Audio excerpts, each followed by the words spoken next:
오늘 이렇게 초대해서 여러분들과 함께 시간 나눌 수 있게 해주신 우리 사회적 기업가 포럼 정말 감사드리고요. 또 특별히 제가 늘 사랑하고 또 가까이 하는 우리 놀이단 또 영화제작소 눈 대표님들 함께 이렇게 나눌 수 있는 기회가 있어서 정말 감사합니다. 오늘 제가 준비한 주제는 그 사회적 경제의 프론티어, 사회적 기업이라고 하는 주제로 시작하려고 합니다. 지금 협동조합과 함께 우리가 민생을 살리고 또 우리 지역을 살리고 이 나라를 살리는 사회적 경제를 열어가는데, 사회적 기업이 지금 지난 한 6년여 동안 많은 시행착오도 있었지만 이 길을 열어나가는 패스파인더로서의 역할을, 개척자로서의 역할을 했기 때문에 그 진정한 사회적 기업 어떻게 발전하고 있는지 여러분들하고 같이 한번 살펴보려고 합니다.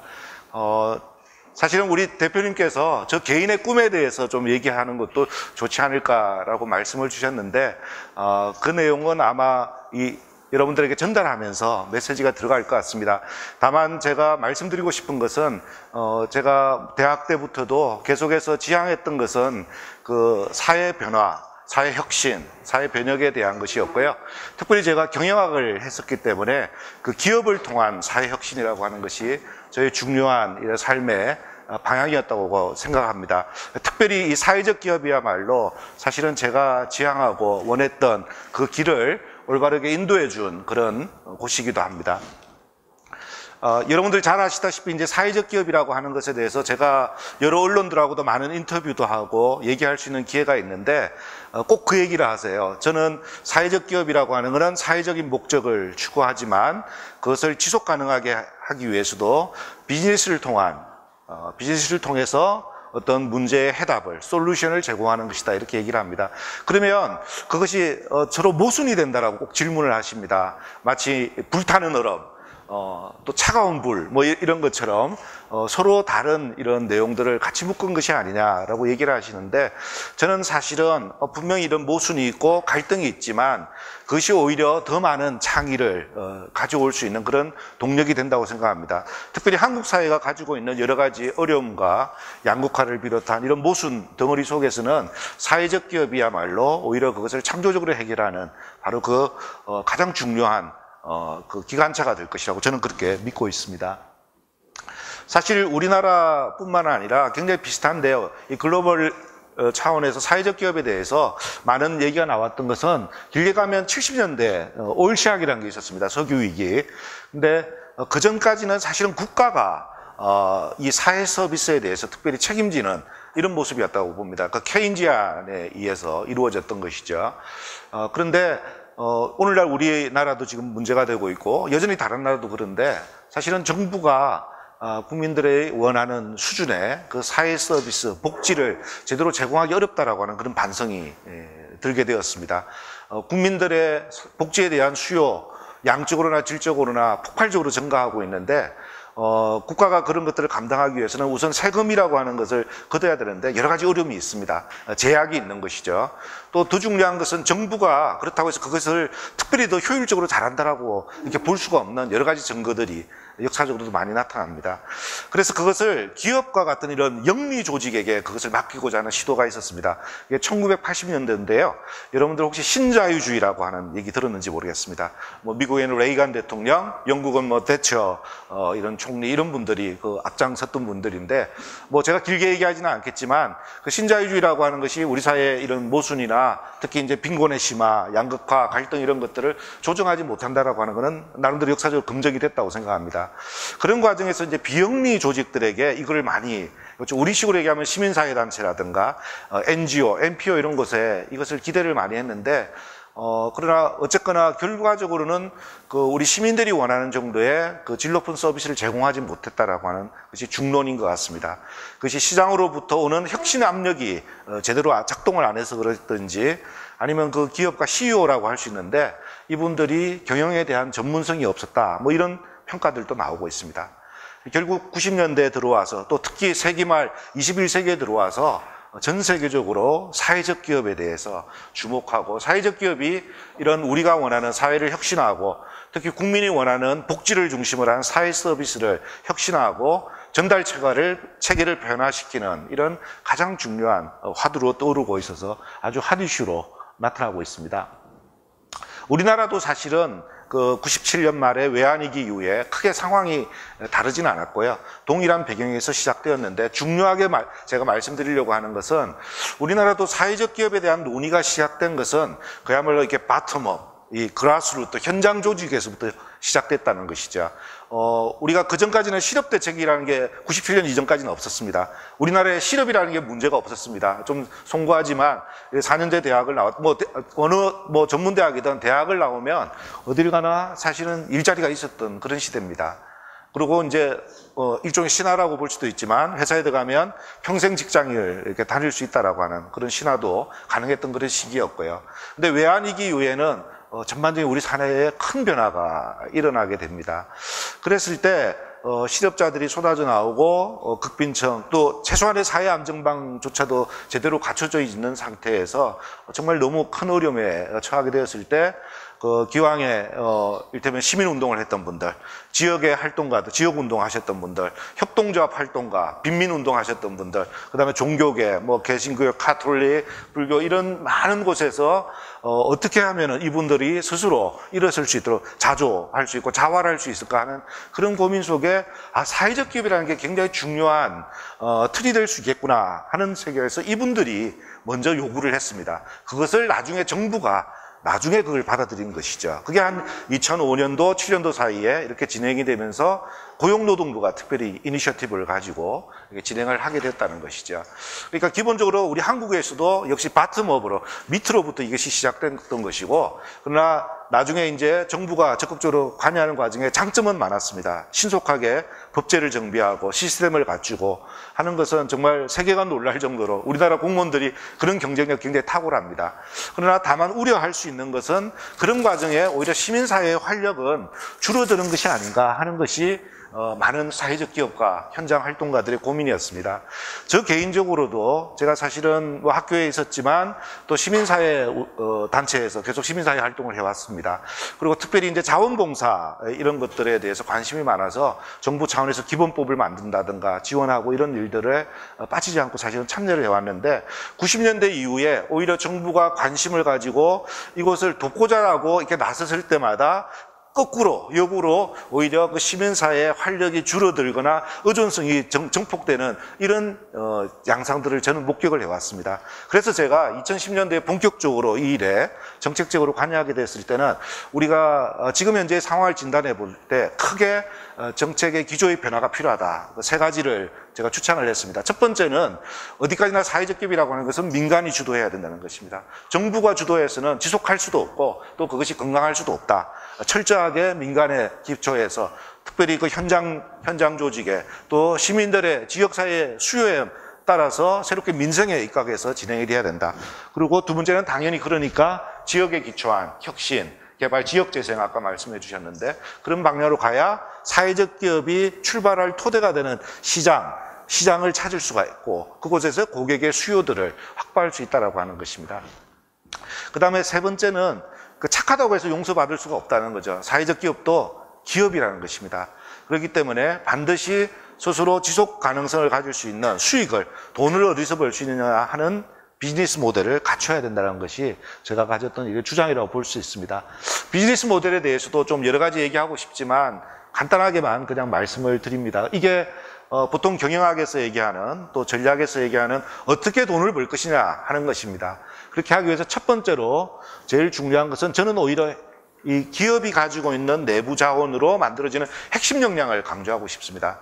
근데 사실 사회적 기업이 아무것도 없습니다. 중소기업들도 그전에 제가 이렇게 정책 자문을 하고 그러면 늘 하는 말이 있습니다. 중소기업은 돈도 없고 기술도 없고 팔로 시장도 없고 사람도 없습니다. 이렇게 얘기하는데 사회적 기업의 가장 중요한 자산은 사실은 사회적 기업가입니다. 우리나라에서 이렇게 사회적 기업이 크게 성장을 해왔지만 앞으로도 이것이 밝게 열리기 위해서는 훌륭한 사회적 기업가들을 많이 양성을 하고 그분들을 적극적으로 유입을 해서 우리 사회의 주류로 만들어야 된다는 것이 저희 생각입니다. 정말 여러분들과 같은 분들 이렇게 함께 오셔서 저희가 얘기할 수 있다고 하는 것만 해도 정말 희망을 가지고 있습니다. 이런 핵심 역량을 기초로 해서 아까 말씀드린 시장 찾고 그 고객을 타겟팅해서 그 수요를 맞춰서 어떻게 우리가 비즈니스 모델을 만들 것인가 하는 것이 가장 기본적인 내용입니다. 그 전략을 만드는 것은 그야말로 그 기업가의 몫이고요. 그런데 일반 기업들도 사실은 전략적 제휴나 뭐 M&A 이런 것들을 합니다. 왜냐하면은 홀로 서기가 상당히 어렵거든요. 특별히 사회적 기업은 지역사회, 뭐 시민사회단체라든가 이런 것들은 그 지역의 그 사회 문제, 소셜 이슈에 대해서 잘 알고 있습니다. 오랫동안 경험이 있고요. 뿐만 아니라 뭐 일반 관이라든가 지방자치단체, 또 그 지역의 여러 가지 포진해 있는 토종 기업들, 이런 것들과 함께 자원을 연계하고 동원해서 비즈니스 모델을 만들어야 된다는 것을 주장을 해왔습니다. 요거는 시간 관계상 넘어가겠습니다. 제가 인터뷰했던 한 언론이 있었는데요. 아마 한 6월 달 정도에 나왔던 것 같습니다. 그 제목을 이런 걸 뽑아줬습니다. 그 첫 번째 인터넷판에서는 서울대 경영학과 신입생의 70%가 원하는 이것, 이렇게 제목을 뽑았고요. 두 번째는 지금 얘기하고자 하는 그 베니스의 번영은 베네치아라고 하는 곳 아시죠? 그 샤일록의 탐욕이 아니라 연대, 콜레간차라는 게 이탈리아 말로 연대라고 하는 뜻입니다. 그곳에서부터 출발했다라고 하는 것이죠. 아까 사회적 기업가에 대해서 말씀드렸는데 제가 생각하기에는 굉장히 큰 폭의 변화를 한 해가 다르게 제가 느끼고 있습니다. 실제로 그 서울대학교 경영학과에 있는 제 후배 교수들한테 얘기를 들어보니 보통 그런 거 묻잖아요. 너 왜 경영학 하려고 하냐? 왜 경영학과 지원했냐? 면접할 때 이런 거 물어보거든요. 근데 한 반에서는 70%라고 얘기했고요. 제가 좀 더 최근에 만났더니 자기가 맡았던 반에서는 90%의 지원자들이 자기가 사회적 기업가가 되겠다는 거예요. 이거 굉장히 놀랍습니다. 솔직히 말씀드려서 4, 5년 전만 해도 우리 학생들에게, 저도 경영학과 교수지만 학생들에게 사회적 기업 하면 일단 잘 알지도 못하고요. 그리고 좀 죄송하지만 이게 쿨하다라는 느낌을 별로 못 받았던 것 같아요. 친구들에게 자랑까지는 아니더라도 이렇게 재미있고 자기가 막 이렇게 얘기를 할 수 있는 그런 거리가 돼야 되는데 조금 그러지 않고 굉장히 좀 좁은 영역이나 특정한 부분에서만 일어난다고 생각을 했던 것 같아요. 근데 지금은 상당히 청년대 학생들의 관심이 너무나 높습니다. 아까 사회적 기업 동아리 또 위시 이런 곳에서도 와주셨는데요. 아마 그 70%, 80%는 사실 간단치 않은 숫자인데 제가 첫 말씀은 그렇게 얘기를 해서 그거 아무래도 대치동 입시학원의 작품인 것 같다. 족보로 이렇게 아마 틀림없이 그럴 겁니다. 그러나 어쨌거나 전 세계에서 인정하는 글로벌 경쟁력을 자랑하는 그 대치동의 학원에서 사회적 기업을 가지고 니들이 이게 입시 면담할 때 하면 교수님들이 좋아할 거라고 할 정도면 우리 사회에 사회적 기업에 대한 인식이 많이 달라지고 있다라고 저는 믿고 있습니다. 아까 베니스 말씀을 드렸는데 그 베네치아라고 하는 것이 특별히 그 1000년 동안 국채를 유지했다. 우리 신라 이런 왕국이 1000년이 이르렀다고 그러는데요. 물론 뭐 우리나라 같은 지금과 같은 민주주의는 아니었습니다. 분명히 이곳에서도 그 지배계층은 일종의 대상공인이라고 볼 수 있죠. 우리식으로 하면 대기업입니다. 근데 베네치아도 우리같이 아주 국토가 좁고 이게 기본적으로 바다의 도시라고 합니다. 이탈리아의 아드리아해 제일 안쪽에 이렇게 있기 때문에. 근데 이 나라가 주로 했던 건 사실은 중개 무역이에요. 과거에 뭐 싱가포르, 홍콩, 대만 같은 이런 도시 국가들이 했던 그런 일들을 주로 했습니다. 그래서 아드리아해는 물론이고 더 나아가서 그리스뿐만 아니라 콘스탄티노플, 지금의 이스탄불 지나가지고 흑해까지, 더 나아가서는 예루살렘, 그리고 그 당시에 오늘날 보면 이집트죠. 알렉산드리아까지 넘나드는 이런 일들을 해왔던 것입니다. 근데 제가 이제 이 베니스에 대해서 주목을 했던 그 이유는 틀림없이 그곳을 주도했던 사람들은 이제 대기업과 같은 이런 상공인들이었을 텐데 중소상공업자들의 이익을 적극적으로 보장했다는 거죠.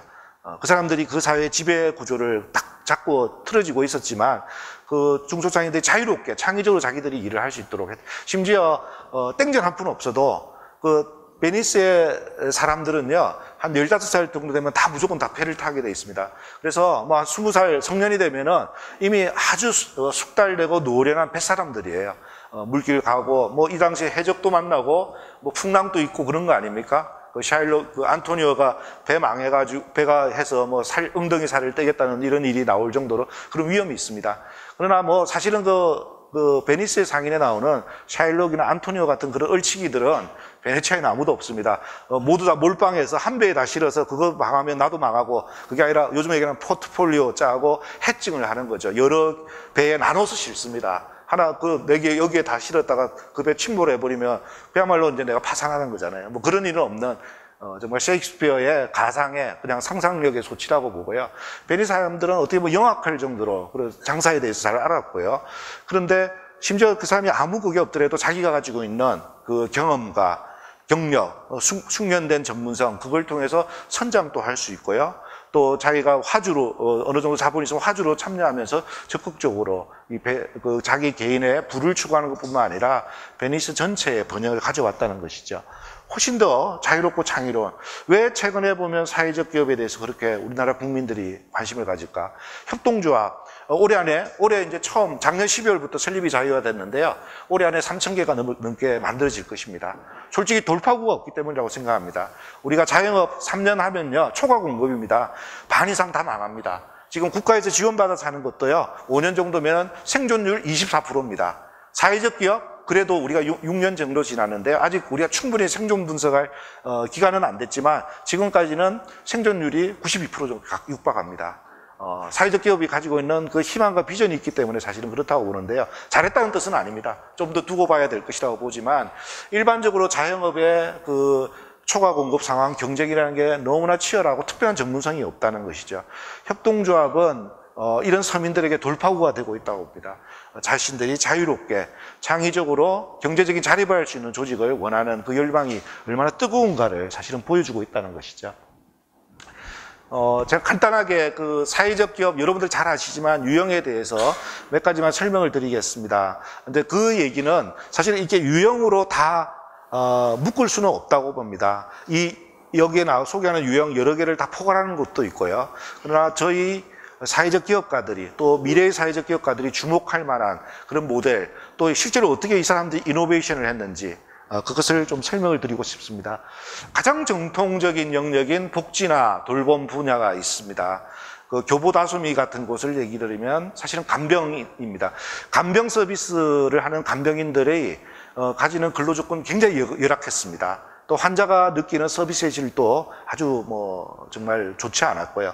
근데 이 다솜이 재단이 들어와서 했던 것 중에 하나는 프로세스를 혁신해서 이를테면 3교대제를 도입하고 8시간 근로시간 준수하고 근로조건을 높여주고 오히려 환자나 환자의 가족들이 느끼는 서비스의 질들은 대폭 올렸다는 것이죠. 지금은 누구나 콜럼부스 달걀처럼 생각할 수 있지만 사실은 사회적 기업인 다솜이 재단이 처음으로 우리나라의 간병 산업 자체를 패러다임을 바꾼 겁니다. 그런 것들을 만들어내는 것이 사회적 기업이라고 저는 생각을 합니다. 아가야 요새 정말 쓰레기 음식 주고 때리는, 그래서 정말 CCTV를 달아야 되냐, 육아, 아까 보니까 우리 육아나 모자 이런 쪽에 관심 가진 분들 많던데 YMCA 아가야 이런 곳들은 바로 그런 일들을 하는 곳입니다. 근데 이것이 이제 좀 중요성이 있는 것은요, 기본적으로 우리가 복지 서비스 이런 것들을 확충해 나가야 되는 그런 입장에 있습니다. 기본적으로 이제 기초적인 인프라로 더 확대해 나가는 것은 물론이지만 절대로 관가에서는 안 되는 것은 복지라는 게 전달 체계가 중요합니다. 전달 과정에서 이게 세기도, 누수라고 합니다. 리키지도 있고 이쪽으로 가야 되는데 엉뚱한 데 날아가고 이런 일이 허다합니다. 엄청난 도덕적 해이가 있다고 해도 사실은 할 말이 없을 정도입니다. 그렇다면 이 복지 전달 체계를 이노베이션 하는 것이 사회적 기업의 굉장히 중요한 책무이기도 합니다. 큰 하나의 추력이라고 봅니다. 우리나라 사회적 기업이 가져가야 할 혁신의 큰 추력의 하나는 저는 복지 사회 서비스를 강화하고 전달 체계를 혁신하는 것. 아마 이것들은 지금 300조 우리나라 예산이 넘는데요. 그중에 100조가 복지 예산입니다. 정말 명실공히 100조가 넘어 103조 얼마인데요. 그중에 50조 정도가 사실은 사회 서비스 예산입니다. 그 분야에 여러분들 같은 사회적 기업들이 적극적으로 나가서 시장을 활용할 수 있다는 것을 좀 말씀드리고 싶었고요. 두 번째는 노동통합형입니다. 아까 우리 비행, 날아다니는 청소년에 대해서도 얘기했고요. 이런 사회통합이나 노동통합에 대해서 관심 가지는 분들이 많은데 우리나라 사실은 이미 놀이단이나 이런 곳에서 훌륭하게 하고 계시고 외국에서도 정말 감동적인 사례를 많이 제가 봤었습니다. 시간이 없어서 제가 생략을 하겠는데 제가 직접 가봐서 아주 좀 감동이 있었던 것은 그 캐터링 서비스를 하는데 아주 질 높은 유기농 을 가지고 제공을 하고 이벤트홀 이런 것들을 운영을 하고 계시더라고요. 근데 거기에 그 셰프는 꼬르동 블루의 교수님 이런 수준이에요. 근데 그 쿡이나 뭐 바텐더, 웨이터 이런 사람들은 알고 보니까 다 이게 출소자들이시더라고요. 그러니까 범죄를 저질러서 교도소에 계시다가 이제 나오셨던 분들인데 제가 그 나중에 사장하고 얘기할 때 처음에는 프랑스도 그 사람들에게 공공근로 같은 걸 시켰답니다. 근데 아시다시피 자기들이 그렇게 표현하대요. 이 사람들이 일을 하면 다 마스크 쓰고 모자 푹 눌러 쓰고 이렇게 일을 했었다고 그러더라고요. 자긍심을 느낄 수 없는 일인 거죠. 지속 가능한 일자리도 아니고요. 근데 이 사람들에게 이런 하이엔드 서비스에 물론 이제 훈련을 받았죠. 그렇게 할 수 있는 또 훈련도 받고 여러 가지 자원도 대주고 이렇게 하면서 자기가 이렇게 질 높은 서비스를 최상의 서비스를 할 수 있다는 것에 대해서 얼마나 큰 자부심을 가지는지 모른다. 그것을 통해서 신속하게 정말 효과적으로 사회에 통합되는 모습을 자랑을 했습니다.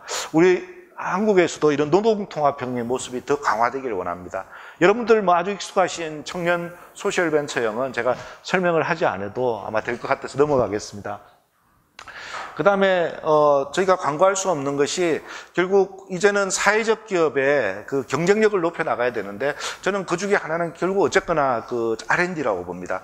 단순히 기술적인 측면뿐만 아니라 정말 여러 가지 분야에서 혁신이 가능해야 된다고 보는데 비교적 좀 드문 사회적 기업 중에서는 드문 그 사례로서 제너럴 바이오라고 하는 회사를 봤습니다. LG 생활건강에 있는 엔지니어인데 자녀가 아토피 때문에 도저히 이렇게 도시 생활을 할 수가 없어서 내려갔습니다. 근데 자기가 가진 그 전문성을 가지고 그 지역에 있는 주민들과 그 안에는 장애인 이런 분들도 계십니다. 그분들을 함께 고용해서 그분에게 맞게 생산 과정을 혁신해서 지금은 아주 대단히 큰 매출을 올리고 있습니다. 매출에 지금 30매덕 하고 있죠. 매출의 60%는 여러분들 아시는 그 코스트코라는 회사 아시죠? 양판점, 그 할인 판매점이라고 그러는데요. 제가 마케팅하는 애들한테 뭐 좋아하지는 않지만 어쨌거나 가서 성지순례처럼 가보라고 그럽니다. 마케터들은 알아야 되니까. 근데 매출의 60%가 코스트코를 통해서 이루어집니다. 처음에는 가져가니까 쓰레기 취급을 받았다고 그럽니다. 이게 무슨 사회적 기업이라고 그러는데 뭐 어쩌고. 근데 뭐 미국 애들이 잘하는 FDA 인정이나 뭐 각종 이런 거 툭툭 가져오고 고객들의 반응이 폭발적이니까 그곳에서 아주 많은 매출의 비중을 가지고 있습니다.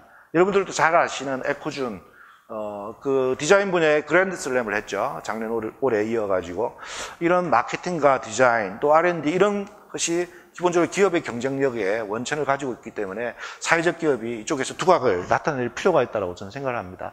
아까 말씀드린 그 협동조합, 특별히 그 행복도시락 위에 제주도 같은 경우에는 사실 홀로 서기는 어려운 소상공인들이 같이 연합을 해서 물류 만들고 공동 브랜드 PB를 개발하고 했던 그런 좋은 사례라고 보고 있습니다. 사회적 기업 유형 중에 마지막으로는 국제개발협력형에 대해서 꼭 좀 말씀을 드리고 싶습니다. 우리 이미 사실은 우리 안에도 여러 다문화 가정이라든가 외국인 근로자들 이런 분들 또 우리 세터민들, 탈북 청소년들 이런 분들을 우리가 만나고 있고요. 뿐만 아니라 우리가 해외에 나가서 적극적으로 일을 하고 있습니다. 우리나라가 OECD 국가이기 때문에 ODA라는 공적개발 원조라는 사업이 있는데 폭발적으로 늘어나고 있습니다. 코이카. 제가 3, 4년 전에 이미 그랬습니다. 우리나라가 소위 원조를 받던 나라에서 유일하게 다른 나라를 원조할 수 있는 국가로 바뀌었다는데 우리가 그런 압축적인 변화를 가져왔다면 다른 나라하고 똑같은 방식으로 이렇게 과연 하는 게 좋은 거냐. 그 하는 방식을 좀 단순화해서 얘기하면 딱 가서 이런 멋있는 컴퓨터 랩을 만듭니다. 최신형 컴퓨터 가져가서 50대 탁 깔아놓고 이렇게 가르칩니다. 근데 1시간 가르치고 그 다음에 열쇠를 꼭꼭 잠가 놓습니다. 왜냐하면 최신형 컴퓨터 망가뜨리면 안 되잖아요. 애들이 와서. 그게 도대체 무슨 그 사람들이 스스로 일어서서 자립할 수 있게 하고 그 사람들이 스스로 비즈니스맨이 될 수 있도록 만들어주고 지속 가능한 원조라고 어떻게 얘기를 할 수 있겠냐. 나는 그렇게 생각하지 않는다. 그거는 정말 하드웨어 중심의 일회성의 전시성의 행사일 뿐이지 정말 그 사람들을 돕는 그런 사업이 될 수 있다고 보느냐. 사회적 기업 방식으로 해야 된다. 사회적 기업들을 봐라. 사회적 기업들은 그곳에 가서 그 사람들을 일으켜 세워서 비즈니스를 만들 수 있게 해준다. 그라민뱅크가 그랬고요. 제가 여기 보면은 솔라 시스터즈 이런 것도 얘기하는데 여기 보면 스탠포드 학생들이 만든 정수기, 램프 이런 것들이 있습니다. 근데 사회적 기업이 일반적인 자선이나 기부하고 다른 것은 이런 걸 그냥 거저주는 게 아닙니다. 거저주는 것은 아까 의존성 얘기도 했고요. 독약이 될 수도 있고, 쓸데없는 거 이거 만들어서 한 2, 3개월 지나서 스위치 망가지는 램프 많습니다. 지나면 쓰레기 되는 겁니다. 뭐 쓰지도 못하는 그런 것들 갖다 주고 우리가 위안을 삼을 수가 없는, 사회적 기업이 그런 것들하고 다른 것은 그 사람들을 이렇게 세우는 거예요.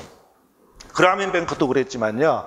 이렇게 램프 같은 걸 써보면 빛이 없던 집에 살다가 저녁에 이제 가정생활이 가는, 책도 볼 수 있고, 가족들이 함께 지낼 수 있고, 1년 동안 그걸 합니다. 경제적으로 그전에 이제 등유라고 그러는데요. 램프 같은 걸 켜는 곳도 있어요. 근데 1년 따져보면 그것보다 40불짜리, 제일 비싼 게 40불이고요. 싼 거는 12불짜리도 있습니다. 이게 더 경제적으로 가치가 있다는 것을 확인을 하게 되면 그 어머니에게 묻는 거예요. 어머니, 이거 옆집에 철이 엄마한테, 옆 동네 순이 아줌마한테 이거 팔 수 있겠냐고 물어보면 자기가 경험을 했기 때문에 자기가 팔 수 있다고 얘기를 하세요. 그러면 돈이 없잖아요. 그 스몰머니, 마이크로 크레딧 해주고 신용으로 물품을 드립니다. 그럼 이 사람이 가서 자기가 파는 거예요. 근데 우리나라도 뭐 사실 그렇지 않다고 자신할 수 없는데, 나라들 중에 보면 대부분 여성의 사회 참여가 낮은 곳들 중에는 상당히 성차별적이고 억압적이고 이런 것들도 너무너무 많습니다. 자기가 경제력을 가지고 이게 가족을 부양할 수 있는 그런 특히 경제적인 능력에서 부족하기 때문에 못했던 이 어머니들이 이렇게 다니시면서 수익을 벌면 내가 우리 애한테 해주고 싶던 맛있고 영양가 있는 음식을 줄 수가 있습니다. 우리 애가 아플 때 내가 병원에 데려갈 수가 있고요. 더 상급 학교에 진학을 학교에 보낼 수가 있습니다. 얼마나 그 어머니로서의 그 자긍심이 커지는지 모릅니다. 이 어머니가 바뀌어서 가정이 바뀌고 그 동네가 바뀌고 지역사회가 변하는 것, 바로 그게 사회적 기업의 스토리고, 우리가 원하는 거는 그렇게 스스로 일어서서 비즈니스를 할 수 있게 만들어주는 것, 그것을 옆에서 돕고 같이 붙돋는, 이것이 사회적 기업 방식이지 그저 물품을 갖다 주고 우리가 뭘 했다, 행사를 치르고 이것으로 변화를 시킬 수는 없다는 거죠. 사람의 변화를 어떻게 가져올 거냐 하는 것입니다. 사실 오늘은 그 대표님께 말씀드렸던 거는 사회적 기업의 브랜드 전략에 대해서 말씀을 드리겠다고 했는데 짧게 좀 말씀을 드려보겠습니다. 제가 보니까 사회적 기업이 사실은 어떻게 보면 굉장히 다양한 관점들을 가지고 있습니다. 난 전적으로 거기에 동의하고요. 사실은 다양성이야말로 생태계의 가장 큰 경쟁력이라고 저는 생각하고 있고, 가장 좋다라고 하는 우월한 종류 하나로 쫙 깔았다가 거기에 취약한 무슨 전염병 한번 돌면 한 방에 다 가는 겁니다.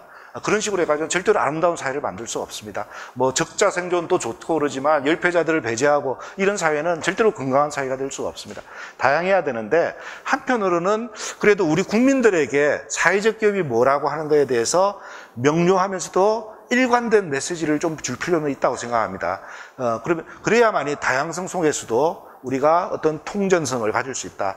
그러지 않으면 처음에는 뭐 서울, 부산은 짧은데 우리가 원래 파리에 가려고 했는데 뉴욕에 가버리는 그런 수도 있기 때문에 어쨌거나 명료한 메시지가 필요하다는데, 왜 그러냐면요. 지금 사회적 기업의 수익 구조를 보면 사실 크게 세 가지를 얘기합니다. 그 아프레이션을 사업을 해서 프로핏, 수익을 내는 거. 두 번째는 도네이션을 받는 거. 그 다음에 세 번째는 정부의 보조금입니다. 그게 전 세계에 똑같습니다. 사회적 기업, NGO들도 마찬가지고요.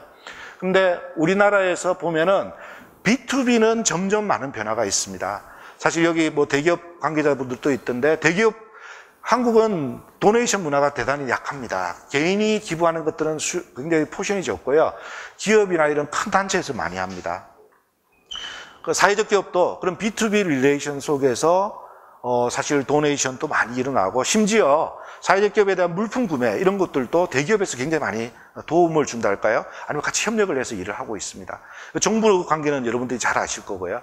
근데 사회적 기업이 지속 가능하고 경쟁력을 스스로 만들어가려면 사실은 B2C 릴레이션십, 일반 소비자들하고의 접점을 더 강화하고 해야 되는데, 우리 일반 국민들의 사회적 기업에 대한 인지도는 50% 정도밖에 안 됩니다. 어떻게 보면 짧은 시간에 뭐 적다고 할 수는 없는 숫자지만 우리 스틸 헝거리죠.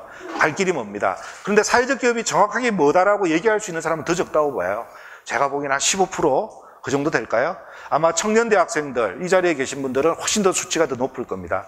뭐 또 30, 40대 뭐 껴있는 윤리적 소비하시는 여성들, 이런 분들은 근데 점점 이제 베이비 부머 이런 사람들이 커지겠지만 아직은 굉장히 미약하고, 특히 사회적 기업을 통해서 뭐를 할 수 있는 것인지에 대해서 잘 알지 못한다는 것을 저는 생각하고 있었는데, 간단한 그 FGI라 서베이를 저희가 해봤어요. 사회적 기업에 대해서 어떻게 생각하십니까? 하는 대표 이미지를 뽑아봤는데 참 재미있었습니다. 첫 번째, 착하다. 두 번째, 사회로부터 도움을 필요로 하는 곳이다. 세 번째, 고용을 중심으로 하는 곳이다. 여러분들이 아마 이미 얘기하셨던 것으로 다 그런 얘기가 나왔습니다. 근데 이게 저는 조금 좋죠. 착하다라고 하는 게 그야말로 지고지선, 나쁘지 않은 거잖아요. 사실은 착하다라고 하는 말의 이면에는 좀 영어로 뉘앙스로 일종의 나이브하달까요? 품질은 사실 거기에 못 미치는데 가격은 턱없이 비싼 곳. 뭐 이런 생각도 없잖아 있고요. 더 심하게 얘기하는 사람들은 사회적 기업 가지고 원장님 우리를 앵벌이 취급하지 않았으면 좋겠다. 예. 그리고 사회적 기업에 대해서 마치 그저 아까 뒤에 연결된 사회로부터 도움을 받아야만 되는 것 이렇게 생각하는 것에 대해서는 자기들이 사실은 어려움이 있다. 또 그런 방향으로 가고 싶지 않기 때문에 인정이나 이런 것을 하고 싶지 않다라고 얘기하는 사람들도 있습니다. 저는 이 착하다는 걸 넘어서서 사실은 사회적 기업은 생산 과정에서 원재료의 뭐 유기농 이런 거는 물론이고요. 그런 신뢰가 있습니다. 근데 뿐만 아니라 생산 과정에서도 원칙을 지키고 그리고 고용, 이해관계자들 고용이나 또 공급자들과의 관계에서도 굉장히 신뢰할 수 있는 기업으로 저는 자리매김을 할 필요가 있다. 착하다는 이미지는 가져가더라도 제가 보기엔 부정적인 요소는 제거해야 된다고 봅니다. 외국에서도 뭐 프라이트학이나 뭐 이거 포장재, 트럭 포장재 가지고 명품 이상으로 인기가 있는 그런 회사입니다. 원칙 있는 생산 이런 것들을 가져갔으면 좋겠습니다. 제가 이제 그런 얘기도 하는데요. 사회적 기업을 파는 것은 사실은 명품을 파는 것과 비슷하다고 저는 생각합니다. 우리가 이제 그 마케팅에서 보이는 가치와 보이지 않는 가치가 있다고 생각하는데 실제로 사회적 기업에 대해서 관심을 가지고 적극적으로 구매를 하거나 이렇게 참여하는 분들은 그 사회적 기업이 제공하는 보이지 않는 가치에 훨씬 더 많은 것을 가지고 있다고 봅니다. 루이비통 가죽이 뭐 천년하고 더 튼튼하다고 저는 그렇게 생각하지는 않아요. 오히려 그곳에서 가지고 있는 뭐 프레스티지 이런 이미지라든가 이런 것들을 보는 거죠. 그 브랜딩을 할 때 이런 기능적 가치나 정서적 가치가 있지만 왜 마티즈하고 그 미니가 이렇게 차이가 나는지 사람들에게 소구되는 것이 그럼 절대적으로 그 회사가 자기를 표출시키는 자아가치적인 자아 표현적인 이런 가치를 대변해 주기 때문입니다. 사회적 기업에 대해서 관심을 가지는 보이지 않는 가치에 주목하는 이분들을 우리가 적극적으로 잡을 필요가 있다. 그리고 사회적 기업이 이미 가지고 있는 제가 장담컨대 5분 내에 한국의 사회적 기업의 어지간한 것들은 다 5분 내에 여러분들이 들으면 울컥할 수 있는 이런 좋은 스토리가 너무 많습니다. 기업들은 그런 거를 침소봉대해서라도 사실 파는데 우리 한국의 사회적 기업들은 그런 것들을 적절하게 사실은 잘 전달하지 못하고 있다 하는 그런 아쉬움이 있습니다. 그것을 어떻게 도울지 이런 걸 생각하고 있습니다. 아까도 얘기가 나왔지만 착하다는 것들을 이렇게 새로 재정의하고 사회에 도움을 필요로 하는, 도움을 받아야 되는 곳이라기보다는 그런 곳을 세워주고 메꿔주는 곳이기 때문에 사회적 기업이 정말 사회를 돕는 곳이라고 하는 것으로 그 브랜드 이미지를 리뉴얼 한다고 할까요? 이렇게 나는 가져갔으면 합니다. 마지막으로 고용을 창출하는 데 결과에 대해서 굉장히 많이 관심을 가져요. 몇 명을 고용했다. 그런 것들이 또 중심이 돼서 언론에 많이 납니다만 그것보다는 한 사람의 변화를 통해서 어떻게 이 사회를, 세상을 바꿀 수 있는지 그 스토리를 가지고 우리가 나가야 될 거라고 봅니다. 가장 중요한 브랜드 에센스는 아까도 모순을 얘기했지만 혁신이지만 이게 세상을 따뜻하게 만드는 사람을 세우는 혁신이라고 하는 것을 강조해서 이렇게 브랜드 휠을 만들어 나가는 것이 필요하다는 것이죠. 제가 이제 맨 마지막으로 했던 회사, 똑같은 이런 대표 기업 여러 군데가 있었는데 고민을 하다가 어떻게 보면 사람들은 쿨하지 않다고 생각을 했지만 이 장애인들과 함께하는 이런 유언 복지재단에 대해서 제가 좀 말씀을 드리고 싶습니다. 처음에 여러 가지 다양한 일을 했어요. 장애인 자립장으로서 일을 했는데 지금은 친환경 새싹을 재배하는 곳으로 나가고 있습니다. 근데 신뢰할 수 있는 방법, 품질을 어떻게 만들었냐 보시면요. 최고의 품질로 시장에서 인정을, 안동이라고 하는 그 좀 상대적으로 열악한 입지에 있음에도 불구하고 상당히 좋은 매출을 올리면서 활약을 하고 있는데 차별화를 했습니다. 사회적 기업이 장애인들과 함께 해서 더 경쟁력이 떨어지지 않느냐라고 하지만요. 아무리 좋은 기계라도 사람을 못 당합니다. 뭐 이렇게 우리가 고기를 팔고 이런 것들도 있는데 5%의 숨은 경쟁력이 있습니다. 사람이 하면 훨씬 더 좀, 그러니까 뭐 체리 피킹처럼 수작업으로 직접 뽑습니다. 기계로 뽑는 게 아니고요. 그리고 최상의 재배 환경을 갖추고 헬스 등 이런 철저한 품질 관리로 인정을 받았습니다.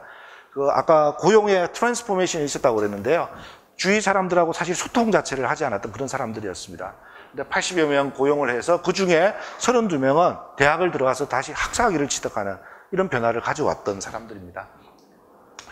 궁극적으로는 이 지역사회 재생과 통합을 해나가는 이런 과정에서 당당하게 경쟁력을 가지고 있는 사회적 기업, 그것은 비단 어떤 특정한 업종뿐만 아니라 우리 여러분들의 관심처럼 문화예술 분야, 그다음에 보육, 육아, 복지 서비스, 일반 기업 경영 다양한 분야에서 확산되어 나갈 수 있는데 여러분들과 함께 이 길을 열어가기를 원합니다.